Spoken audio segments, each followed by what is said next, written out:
Meninggallah suaminya lah tadi. Apa kata istrinya? Ya Allah, aku ridho terhadap suamiku yang meninggal, ya Allah.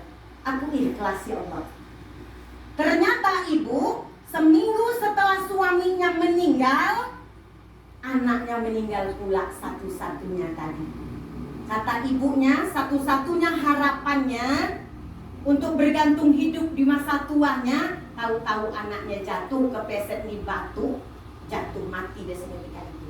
Apa kata istrinya? Ya Allah, kau ambil pertama suamiku, aku ikhlas. Kali ini kau ambil anakku, ya Allah. Seharusnya aku yang mati duluan, ya Allah. Kalau anakku sudah mati, nanti aku sama siapa hari tuaku? Aku dah ikhlas, ya Allah. Kata si ibu ini. Datanglah mereka itu ngelayat, diselesaikan semuanya, dibelikan kain kafannya, dibungkus. Apa kata ibunya? Jangan satu-satu pun tak ada orang yang boleh membawakan anakku ke kuburan. Apa kata Pak RT-nya? Ibu, makamnya sudah siap, hari sudah sore. Kami mau makamkan anak ibu. Kalau nanti sudah kesorean, orang-orang pada pulang, Bu. Nggak boleh. Nggak ada satu pun yang boleh bawa anak saya. Anak saya akan saya letak di rumah ini sampai seusianya saya. Dan saya yakin anak saya ini bisa hidup. Ibu-ibu yang saya hormati, memang di kampung itu ada seorang tabib. Tabib itu di atas dukun, hebat memang ilmunya. Siapa saja yang sakit dibawa ke sana sehat. Apa saja sakitnya dibawa ke tabib itu sehat. Kata si ibu, anakku tidak boleh dikuburkan. Aku bawa ke tabib itu, dia bisa hidupkan anakku balik. Dia ambilnya lah gerobak itu ledok deh. Dia ambilnya lah ledok, dimasukkannya anaknya ke dalam ledok itu, didorongnya pergi ke tempat tabib itu sendirian. Perlahan-lahan orang bubar di rumahnya karena hari sudah semakin sore. Sampai di rumah tabib itu, si ibu ini menangis. Pak, aku tahu ilmumu hebat. Aku cuma minta satu saja, hidupkan anakku kembali. Inilah satu-satunya. Kata ustadz itu, kata tabib itu, bisa bapak menghidupkan anak saya? Bisa, kata tabib itu. Menghadapkan anak ibu ini, menghidupkan anak ibu yang mati ini kecil, Bu, urusan gampang. Bapak bisa? Bisa. Syaratnya satu, Bu. Apa itu syaratnya? Kata si ibu dengan semangat pingin anaknya hidup. Ibu keliling kampung lah di sini. Ibu carilah apa namanya dia. Bunga itu biasanya kita sering masukkan ke dalam sop, agak kasar dia, gambar bintang. Apa tuh nama jeneng itu? Bunga lawang biasanya di sop. Ya. Kata Bapak tabib itu, ibu mintalah satu biji bunga lawang di tetangga kita di sini. Syaratnya di rumah itu belum ada yang meninggal. Semangat ibu ini. Aku titip ya Pak jasad anakku di sini, aku cari dulu. Setelah nanti dapat syaratnya bawa ke sini, kata tabib kok pergi. Datang ke rumah pertama, tergopoh-gopoh ibu ini. Assalamualaikum Bu, waalaikumsalam. Bu tolong saya Bu, saya pingin anak saya hidup. Iya Bu, apa yang bisa saya bantu? Ibu punya bumbu lawang? Punya. Minta aku satu Bu, bentar aku ambil ke dapur. Dikasihlah. Sebelum diambil, sang ibu bertanya, Ibu, apakah di rumah ini sudah ada yang meninggal? Oh, sudah ada. Suamiku meninggal 15 tahun yang lalu. Udah jadi Bu, syaratnya rumah itu gak ada yang meninggal. Pindah lagi rumah yang satunya. Ibu minta bunga lawang Bu. Aduh. Syaratnya, Abu tanya satu Bu, apa itu? Apakah di rumah ini sudah ada yang meninggal? Sudah. 16 tahun yang lalu anakku yang meninggal. Pindah lagi ke rumah, pindah lagi. Hampir satu desa itu Bu udah dijumpai sama ibu itu, mendatangkan rumah ke rumah tadi. Akhirnya hari sudah mulai maghrib, datanglah ibu ini ke tempat Pak Tabib itu. Apa kata ibu? Pak, tolong makamkan anak saya Pak. Aku tak dapat cari bunga lawang itu. Ternyata yang mati itu bukan keluargaku saja Pak. Semua di desa ini rata-rata di keluarga itu ada yang mati. Bukan saya saja, ada yang emaknya yang sudah tidak ada yang bapaknya yang sudah tidak ada yang anaknya, ada yang apaknya, dan hari ini ibu ini pula suaminya pula yang meninggal dunia. Artinya apa ibu? Dari kisah ini ternyata kita hidup ini tidak ada yang abadi. Al-mautul babun, kematian itu merupakan suatu pintu. Kalau pintu otomatis kita akan lewat di sana semuanya, tinggal menunggu waktu saja kapan giliran kita. Oleh karena itu, kepada keluarga duka, mudah-mudahan diberikan keikhlasan yang seikhlas-ikhlasnya. Jangankan dia, kita saja yang orang lain kaget dapat beritanya, apalagi dia yang hari-harinya dan suaminya. Satu saja, ikhlaskan kepergiannya. Dan ingatlah, ketika kita mati suami, boleh ditanya sama ibu-ibu ini. Ada juga kurasa yang suaminya mati. Ibu ada juga yang janda? Di antara yang hadir ada yang janda? Nah, punya laki nggak loh? Tapi ada yang anaknya meninggal? Kalau Pak Asnawi itu bapaknya yang sudah ada ado.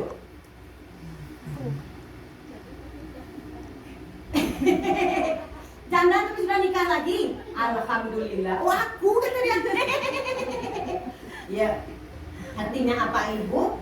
Bahwasanya kematian itu semuanya kita akan dapat giliran, tinggal menunggu waktunya saja. Alhamdulillah Ibu, almarhum kami tahunya Bapak Ajis ini. Nah, rupanya nama Bapak ini Bapak Erham. Almarhum ini saya tengok postingannya rupanya baru pulang dari Jawa. Iya kan Bu, baru pulang dari Jawa. Aku tengok istrinya ngatur naik pesawat. Rupanya pulang ke Jawa itu pamit. Apa yang terjadi sama almarhum? Bersyukurlah kita sempat dia pulang ke Jawa, ke sini dia berapa minggu, kemudian dibawa istrinya mau ke rumah sakit, ternyata di perjalanan meninggal, dibawa pulang lagi. Aku pun melihat postingan pemakamnya, alangkah ramainya orang ikut memakamkannya. Sampai hari ini pun masih ramai rumahnya yang didatangi oleh masyarakat untuk bertakziah. Syukur alhamdulillah. Yang perlu kita tangisan itu kita menangisi diri kita sendiri. Apakah nanti ketika kita meninggal sama kayak almarhum, rame tak besok orang datang ke rumah kita? Ada tak besok orang yang ngantarkannya? Almarhum meninggal di dalam mobil di rumah, kita belum tahu matinya kita kayak mana. Entah mungkin di sawit, entah lagi berpergian, entah lagi sakit dan sebagainya. Almarhum pergi dengan begitu mudahnya Ibu. Maka anak SD bertanya pada bu gurunya. Apa kata anak SD ini? Bu guru, iya. Kenapa bu guru? Kalau orang bayi itu matinya cepat. Apa jawaban bu gurunya? Mati pula lampu. Ada apa-apa? Ini memang suara bersaing. Apa kata bu gurunya? Nak, kamu pernah masuk sebuah taman? Iya. Ketika engkau masuk ke buah taman bunga yang mana yang kau duluan ambil? Jawaban anak-anaknya apa? Pasti yang diambil bunga yang paling indah di antara yang indah. Ibu, orang yang baik itu akan diambil duluan oleh Allah. Dan biasanya orang yang baik dia lebih cepat perginya. Oleh karena itu Ibu, jangan baik-baik amat kayak cepat matinya. Bapak Erham ini, Bapak Ajisnya usia meninggalnya 56 tahun. Masih masuk termasuk muda. Usia Rasulullah kan belum sampai itu. Dia masih kurang itu. Tapi karena dia baik, maka lebih duluan diambil oleh Allah. Jangan baik-baik banget ya Bu. Agak rada-rada nakal gitu. Biar agak lama matinya. Loh, kok Bu Nafsa kasar banget sih mati? Itu mati itu bahasa Al-Quran. Ayo kita baca. Inna solati wa nusuki wa mahyaya wa mamati. Mati kan? Enggak kasar. Coba kita ganti meninggal Ibu biar agak enggak kasar banget gitu ya. Inna solati wa nusuki wa mahyaya wa mama meninggal. Kan enggak pas. Mati itu memang bahasa Al-Quran. Sekarang almarhum sudah pergi, meninggalkan rumah, meninggalkan harta, meninggalkan anak, serta meninggalkan istrinya. Apa yang istrinya harus lakukan? Satu, perlu bacakan Al-Quran untuk almarhum dan almarhumah. Hatamkan 1 juz Al-Quran. Aku nggak sanggup Bu Nafsa. Seperti ini, kita baca Yasinan bersama. Ada berapa orang kita ini? 40. Berarti kita sudah menamatkan 40 kali Yasin. La ilaha illallahnya berapa kali? 30 kali 40. Sebanyak itulah. Apakah sampai ke dia Bu Nafsa? Sampai. Untuk anak dan istrinya tidak perlu berniat. Untuk bapakku aku kirim Al-Fatihah, tidak usah. Dibaca saja sama anaknya akan sampai kepada almarhum walaupun tidak diniatkan. Tapi kalau kita yang orang lain ini, makanya disebutkan summa ila khususun ruhi almarhum, supaya sampai. Kenapa? Karena kita orang lain. Tapi kalau istrinya tidak perlu aku baca Yasin summa khususun irham, tidak perlu. Cukup dibacakannya saja karena dia keluarga akan sampai kepadanya. Hatamkan Al-Quran, tidak bisa hatam Al-Quran, baca Yasin. Tidak bisa baca Yasin, baca Al-Fatihah untuk almarhum setiap saat. Baca Al-Fatihah habis sholat. Yang kedua, apa yang harus dilakukan? Yang kedua, ibu, untuk keluarga kita yang sudah meninggal, tanya kepada keluarganya. Kalau Pak Erham kan meninggalnya dalam tidak keadaan sakit, tapi ada di antara kita yang orang tua kita sakit. Misalnya sakitnya sudah 2 tahun. Berarti kalau dia sakit 2 tahun, tidak berpuasa bulan Ramadan selama 2 tahun, 60 hari, maka puasanya itu wajib kita ganti. Macam mana caranya Bu Nafsa? Bayarkan fidyahnya. Mas, bapak ini sudah 2 tahun sakit, berarti 2 Ramadan dia tidak puasa. Bayar fidyahnya. Wih, jangan bayar fidyahnya lah, duit tidak ada. Kita bagi. Ada berapa orang anaknya? 6 orang. 60 hari bagi 6. Kau dek 10, kau dek 10, kau dek. Ganti puasa bapak tadi. Kalau almarhum dia tidak sakit. Almarhum itu rajin. Aku ingat kalau dia pergi sama ibu ini, dia itu selalu munut-munut sama ibu di belakang. Orangnya sabar dia. Almarhum itu dah. Kemudian yang ketiga, apa yang harus kita lakukan ibu? Yang ketiga, sedekah atas nama almarhum. Maka ketika zaman Rasulullah ada seorang sahabat, ya Rasulullah, umi mata, ibuku meninggal ya Rasulullah. Apa yang harus kulakukan? Bolehkah aku bersedekah? Tasaddaq, bersedekahlah. Maka sahabat ini bertanya, ya Rasulullah, sedekah apakah yang paling baik untuk almarhum ibuku? Dijawab oleh Rasulullah, sakiul ma. Sedekah yang paling baik adalah air. Ingat, ini ketika itu Rasulullah tinggalnya di Jazirah Arab. Jazirah Arab itu air susah. Maka disampaikan waktu itu, sedekah yang paling baik itu adalah air. Kalau kita di sini kan banyak air, sudah ada usah sedekah air. Banyak. Apa sedekah? Sedekahkan Al-Quran ke musola-musola. Sedekahkan kipas angin ke musola-musola. Sedekahkan segala macam. Yang keempat, jika almarhum meninggalkan harta kekayaannya, banyak hartanya, almarhum belum haji, nanti ketika istrinya mendaftarkan haji, badalkan hajinya untuk si almarhum. Ada tuh Bu, paham Bu? Apa kata Bu? Bu Ustazah, bapak itu makamnya di sini loh, makam baru sendirian pula dia di sana gitu kan. Setelah ini akan ada yang menemaninya. Dah, ibu-ibu yang saya hormati, orang yang meninggal dan yang akan meninggal, nih kayak kita ini Bu, yang masih hidup. Nih pelajaran sekali Ibu. Kalau ada di rumah itu orang tua sakit, nenek bapak sakit, jangan ditinggal.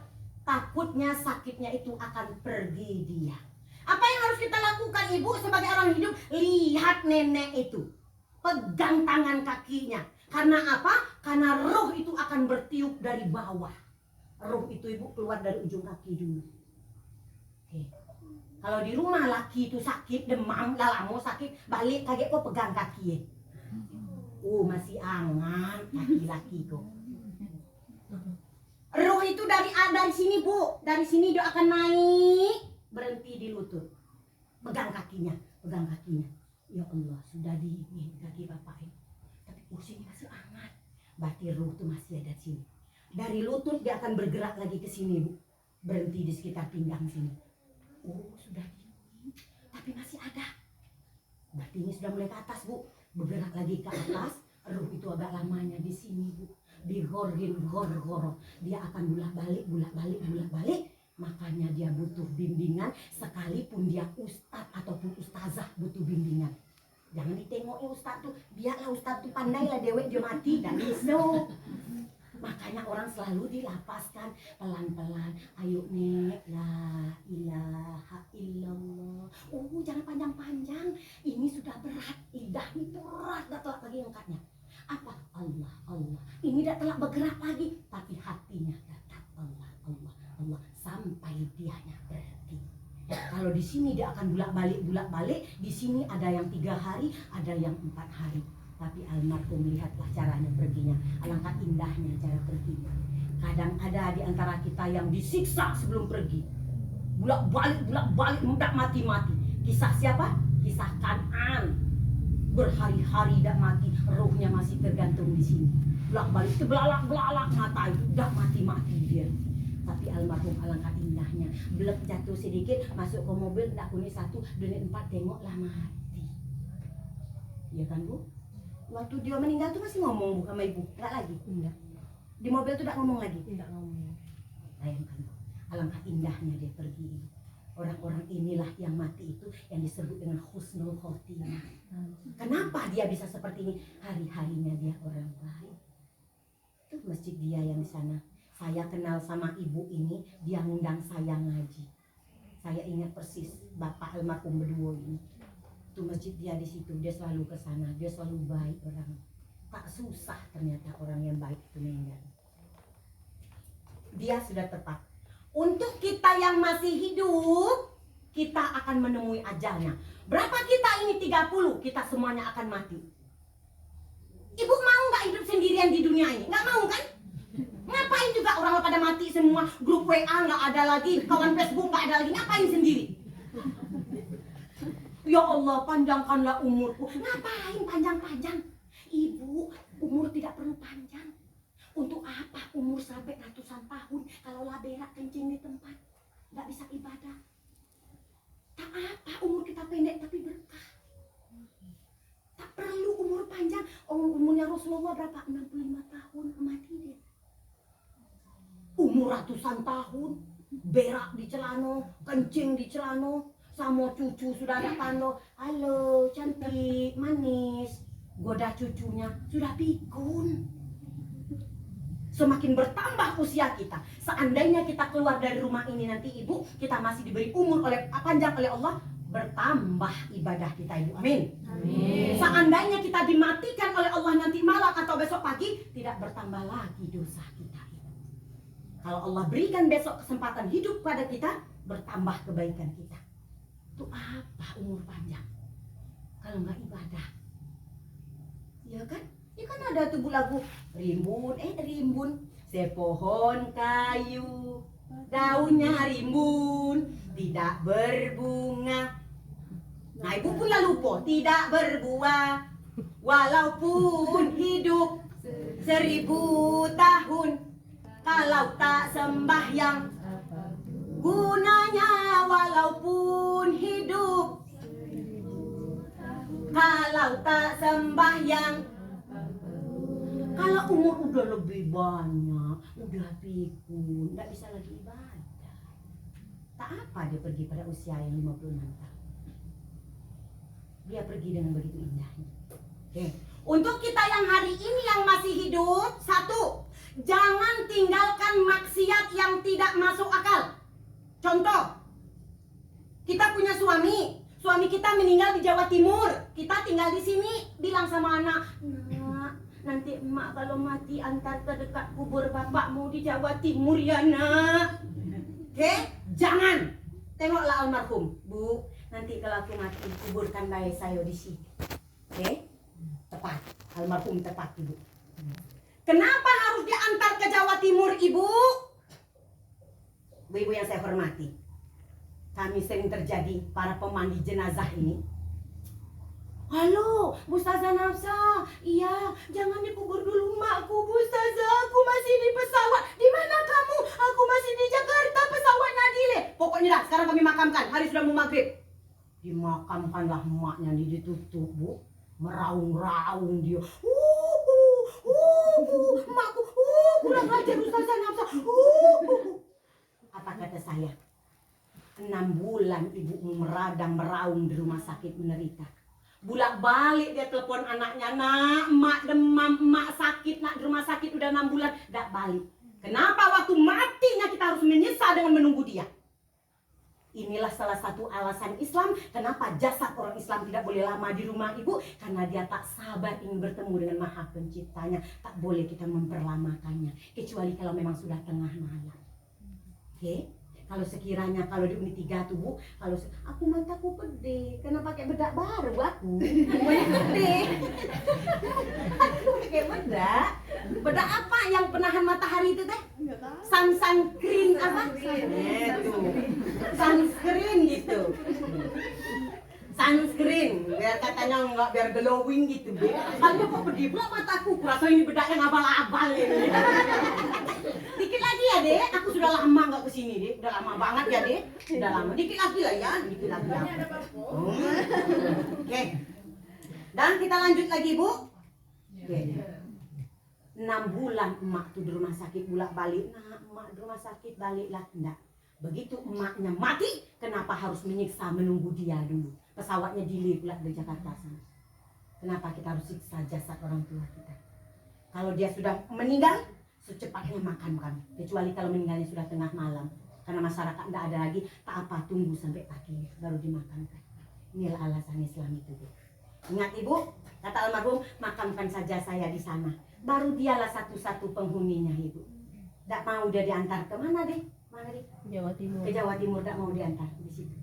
Kenapa dia tidak mau diantar? Ingat ibu alasannya. Satu, kenapa dia minta di sini? Karena dia tahu istri dan anaknya di sini.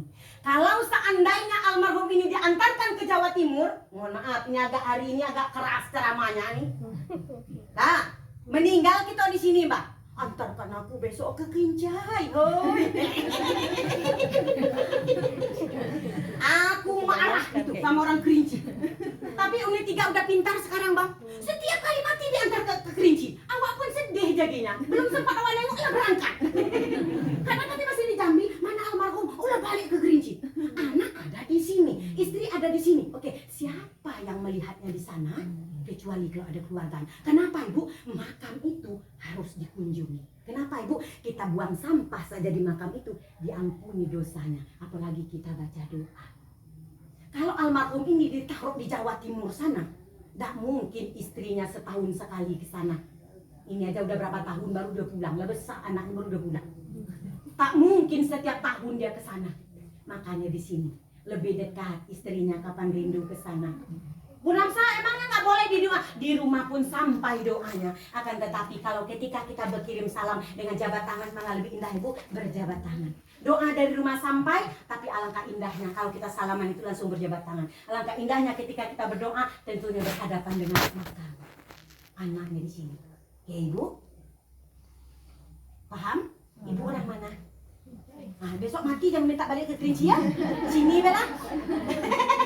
Sini Bella, karena suami di sini. Nggak usah kemana-mana lagi. Sini Bella. Kenapa? Anak sudah di sini, suami sudah di sini. Kalau anak sudah di sini, suaminya di sini, tidak mungkin dia setiap hari balik ke Kerinci untuk mendoakan datang ke makamnya. Kenapa ibu? Tetesan air yang kita cucurkan di atas itu, selagi tanahnya itu basah, selama itu malaikat-malaikat itu tidak akan menyiksa almarhum dan almarhumah. Satu pesan khusus untuk ibu, sekaya apapun istrinya Pak Irham, itu makam tidak boleh dibuat pakai tutup-tutup ya bu, kecuali makam wali atau makam Rasulullah. Kenapa? Setiap tetesan hujan yang jatuh ke makam itu, selama itu Allah tidak akan menyiksa almarhum dan almarhumah. Hujan itu rahmat. Keramik boleh, yang penting atap di atas gak boleh ya bu. Kalau makam itu dipakai atap, dia tidak kena hujan. Oke? Kenapa dia kena hujan? Karena ada atapnya. Tapi makam para rasul benar lain cerita. Mereka tingkat tinggi. Para nabi, para habaib beda. Setiap air tetesan hujan yang jatuh ke makam almarhum itu, selama air itu mengalir dan masih basah tanahnya, maka di dalam kubur itu tidak akan disiksa. Makanya kalau kita pergi sore-sore itu bawa air kan bu, disiram kage. Oke? Kenapa? Karena Rasulullah itu meletakkan pelepah kurma di situ. Kenapa? Karena dia bertasbih. Oke, dah tepat. Almarhum Pak Irham betul dia minta dimakan ke sini. Yang kedua, paling-paling kita melihat almarhum emak ataupun bapak kita ketika kita lebaran. Seringkali terjadi di makam besar sama-sama di sana, anaknya telepon, halo, assalamualaikum, mak, yang mana kuburan bapak, mak? Pakai sepatu tinggi itu, hari raya pertama. Yang mana kuburan bapak? Itu nak, yang dekat pohon rambutan. Mana pohon rambutan? Rupanya pohon rambutan tak ada lagi. Lalu yang mana makam bapak ini? Saking jarangnya makam itu dikunjungi. Kenapa? Alasannya tadi jauh. Dia hanya ke makamnya apabila hari lebaran saja. Tapi kalau Pak Erhamnya dimakamkan di sini, di tempat dia di sini, di mana anak dan istrinya di sini, maka dia akan terus ke sana. Inilah alasannya yang pertama. Seandainya kita punya orang tua, tanya tuh di mana makamnya. Kenapa kita lupa di mana? Kenapa orang tua kita makam meninggalnya di bawah sana? Makamnya di sana dulu, kita yang merantau. Hari ini dicari-cari udah gak ada lagi makamnya. Apalagi di kota. Lama dikit timbun, lah habis. Yang sudah-sudah ke depannya. Kemudian yang ketiga, Ibu, kalau kita punya 3 anak, kita tahu anak ini yang mana yang soleh. Si Ani, si Budi, si Rini. Sampaikan padanya. Nah, nanti kalau emak meninggal, emak makamkan aja dekat si Budi. Misalnya, si Ani tinggal di Tanjung Mandiri, si Budi duduk di satu. Karena kita melihat anak ini yang mana, nanti akan peduli sama kita. Boleh. Sama suami juga seperti itu. Mas, sekiranya nanti emas tengok aku sudah magap-magap, bacakan aku mas talqin sebelah kananku. Sampaikan nanti ke bapak tuh di rumah. Mas, kalau aku sakit, aku sudah semaput, aku tengok mataku sudah melotot, bacakan aku talqin mas. Kata mas tuh dibaca sekarang dek. Dia pingin baik, kita cepat mati bu, heran aku. Ya, dibacakan sekarang. Enggak, nanti kalau sekiranya jangan dibiarkan dia mati deh. Ada loh bu. Kami ketemu almarhum itu bersilat Bu. Lama ditinggal ke sawit sama anaknya. Anaknya pergi. Yang terbaru Ibu tengok yang sampai membusuk ya. Laki bini ya kan Bu. Yang terbaru ini baru 2 hari yang lalu. Sampai busuk laki bini dalam kamar. Warganya tuh tahu kok bau apa ini. Baru 3 hari lagi hangat-hangatnya ini. Rupanya lakinya mati duluan. Si istrinya sakit. Diperkirakan seperti itu. Akhirnya istrinya nyusul mati. Istrinya sakit, yang layani lakinya, ngambil minum, ngambil makan. Anak jadi orang hebat semua ternyata. Setelah dikumpulkan anaknya, ternyata anaknya rata-rata pejabat semuanya, orang berduit semuanya. Nah, ternyata setelah suami ini mati, istri tidak bisa bergerak di atas tempat tidur. Nggak minum, nggak bisa, nggak makan. Akhirnya nyusul, lah busuk baru ketahuan. Lah dimakamkan sama masyarakat, baru datang mobil mewah-mewah itu. Rupanya anaknya pulang, sudah terlambat. Ini lagi hangat-hangatnya dia 3 hari ini deh. Hari ketiga ini berikan. Kami ketemu mbah itu bersilat dulu. Payahlah aku meluruskan tangannya Bu supaya lurus kan. Sudah lama ditinggalkan anaknya. Apa yang terjadi? Tidak bisa diluruskan, udah bungkus lah kayak gitu bersilat. Dulu kami bungkus. Tidak bisa. Tidak bisa. Laki sakit di rumah dijaga. Sering-sering ditengok, jangan ditinggal pergi. Oh Ibu cuma sakit kepala Bu. Mana tahu sakit kepala ini nanti akan membawa dia pergi. Ini contohnya Pak almarhum. Sehat dianya. Cuma jatuh sakit kepalanya tuh. Ternyata sebab akibatnya aja sakit kepala. Ternyata memang itu sudah ajian. Yang terakhir. Nah, banyak dapat ilmu hari ini Bu ya. Nanti sampaikan ke di rumah sama anak. Jadi Ibu intinya tak perlu anak-anak hebat jabatannya, tak perlu anak kaya, tak perlu jabatannya mentereng. Selagi anak itu punya agama, ketika dia mati dialah yang ngurus kita berutuh. Sering kita jumpai, kita takziah kayak gini, anaknya di depan ngobrol-ngobrol ketawa-tawa. Saya paling marah kalau saya disuruhkan mandi, orang tuanya, anak-anaknya senang saya panggil, duduk kau di sini, komak kau di sini, mandikan. Aku tuh banyak tamu loh nanti melayani tamu. Kalau kita yang mati, yang seharusnya yang memandikan kita ini anak-anak kita. Oke. Karena apa? Di sini ada aurat. Nggak boleh nampak auratnya sama orang. Cemano anak tuh bisa mati-mati, dia bisa mandikan kita, masukkan ke madrasah, ngaji dia sore. Jangan dibiarkan ke orang lain. Emaknya mati, di belakang dimandikan, anaknya di depan, nyambut-nyambut tamu dari luar-luar kota. Oh, masuk. Seharusnya dia di situ. Dari kecil kita dimandikan emak kita. 3 kali sehari dimandikan. Pagi mandi main lagi di parit, siang mandi main lagi di parit. Ini terakhir kalinya emak minta mandikan gitu, masa itu tak bisa. Emak itu akan tersenyum matinya kalau jasadnya itu dimandikan oleh gitu anaknya. Ini yang kan mandi ya, aku takut menasa nengok orang mati. Lu kok takut? Orang yang mati itu ibu adalah nasihat yang tak bersuara. Kalau ada orang mati, masuk dulu. Oke? Bukakan tutup kepala itu. Bismillahirrahmanirrahim. Allahumma sholli ala sayyidina Muhammad wa ala. Bukakan tutup mata itu. Ya Allah, macam pula besok aku ya Allah. Kalau hari ini Pak Irham yang terbaring, maka besok aku pula di sini. Mak ni tak takut pula buka kainnya. Lu kok nggak ikut nengok dia? Aku betih benar sakit. Kok takut? Orang yang mati itu cuma jasadnya, oke? Dia tidak bisa menggigit, dia tidak bisa memfitnah. Takutlah sama orang yang masih hidup ini. Yang masih hidup ini bisa bergosip, bisa memfitnah ibu, bisa menggigit ibu. Tapi kalau jasad itu tidak lagi, kenapa harus takut? Ya, mulai besok berani ya. Kalau ada yang meninggal masuk, assalamualaikum. Anda duduk di sana, bukakan. Ya Allah, ya Rabbi, macam pula besok aku bersiko. Jangan cuma duduk luar lain, atau ngotang-ngotang balik. Ketawa pula di depan. Iya kan? Hilangkan kebiasaan itu. Masuk ke dalam rumah orang itu. Bukakan kainmu itu, tingokin. Camko lah besok aku. Kalau sekarang Pak Irham yang terbaring, besok giliran aku pula macam itu.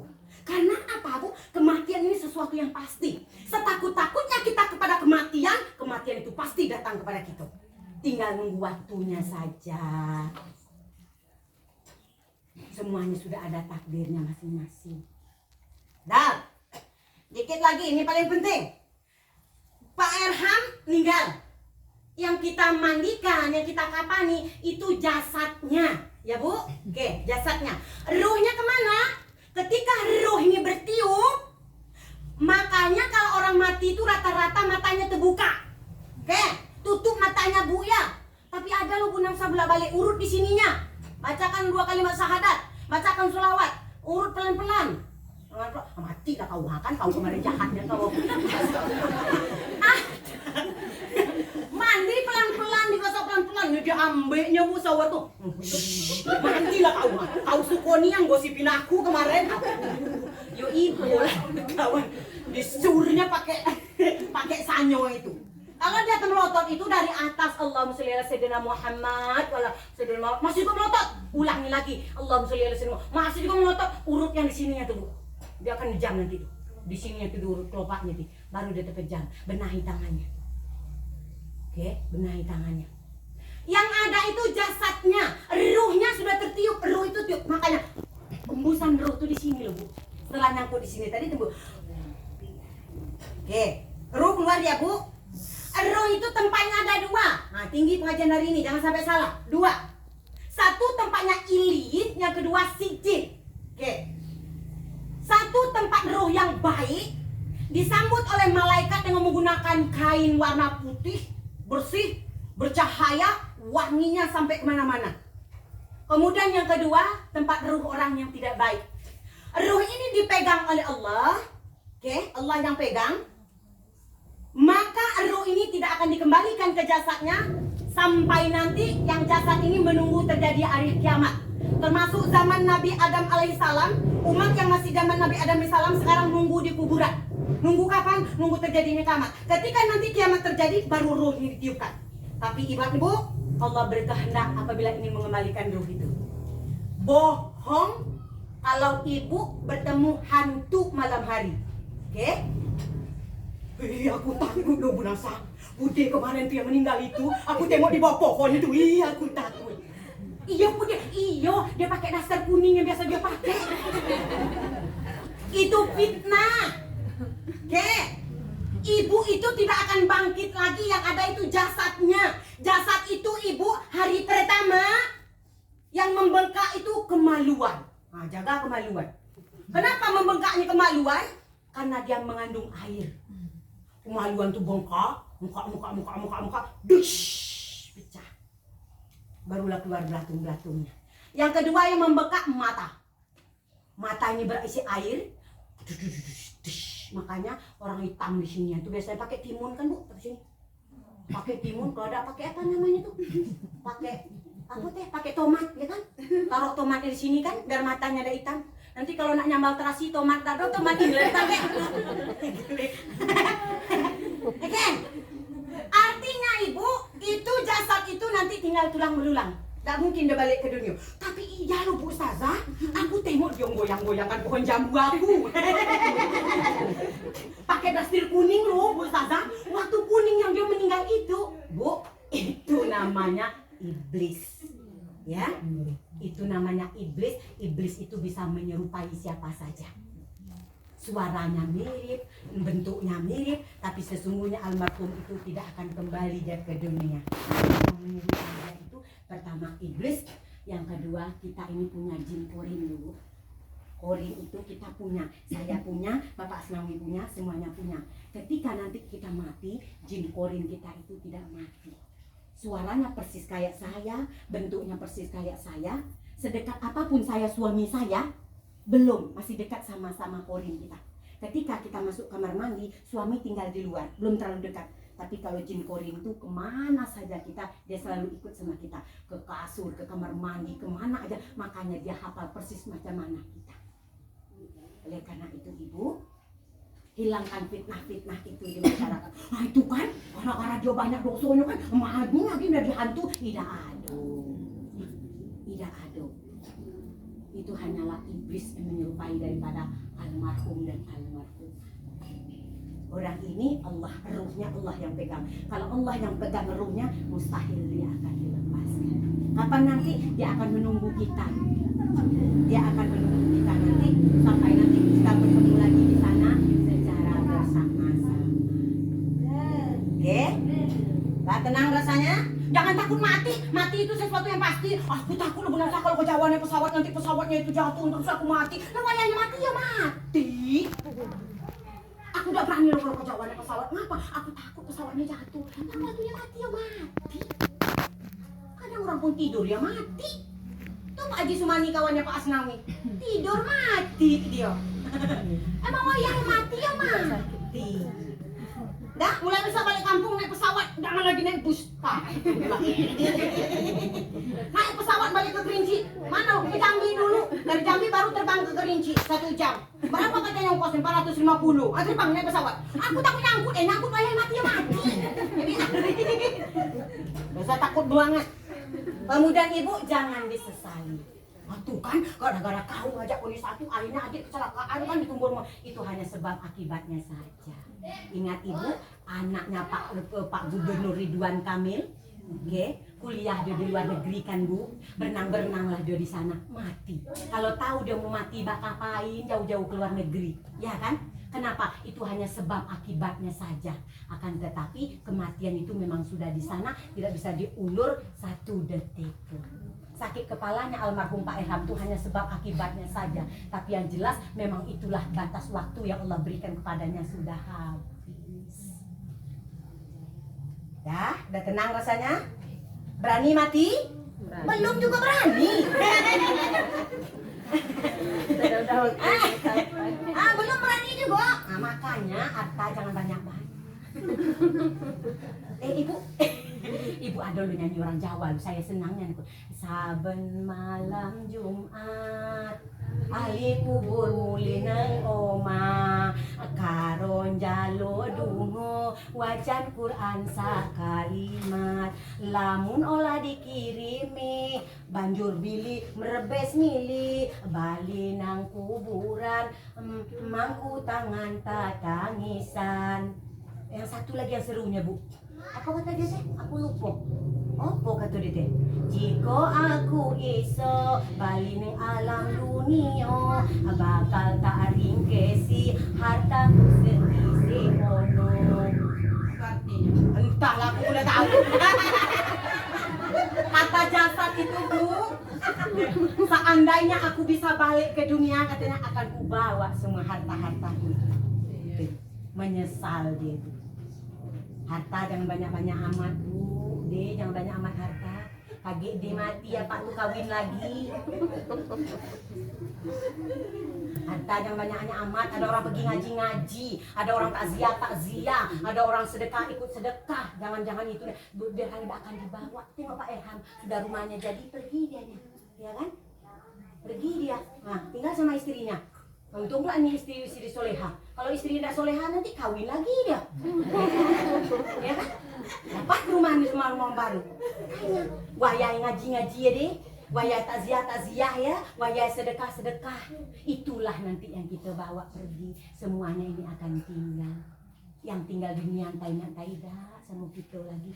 Yang paling parah lagi atau anak berebut pula harta yang kita tinggal itu. Apa tersiksa kita di dalam kubur. Wayah ibadah, wayah sedekah, wayah ngaji. Tengoklah marhumah. Aktif banget. Kadang pergi ngantar anak lomba aja ikut juga sama istrinya tuh. Udah jadi. Orang ada pengajian acara dia aktif banget, makanya kemarin ramai.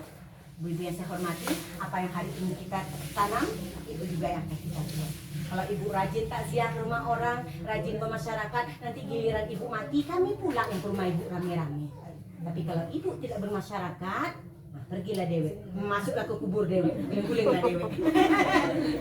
Masuklah. Kenapa itu? Karena sesuatu itu kita perlu kebaikan. Demikian yang dapat saya sampaikan. Terima kasih. Assalamualaikum warahmatullahi wabarakatuh.